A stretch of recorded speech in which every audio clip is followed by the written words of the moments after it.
backyard is basically frozen, so we're gonna go ice skating. But with shoes on. Flat footed, like feel the flat stomp and then. No, you're not gonna slide. Right here's the bed.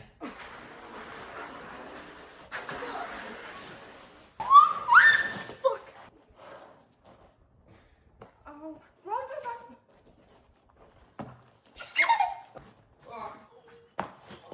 That was not smart.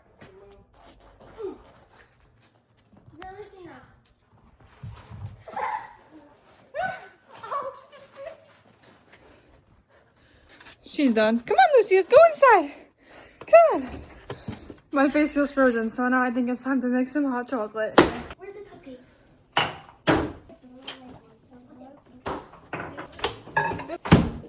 Oliver, what dinosaurs do you have? A Spinosaurus. Which one is this? A Stegosaurus. Which one's this? A Kentrosaurus. High five. Now let's add the chocolate to the milk. I'm not sure how much to do. I think I might just do 2 scoops. I think I added like way too much. Okay guys, the cocoa's all mixed in now. Let's try it.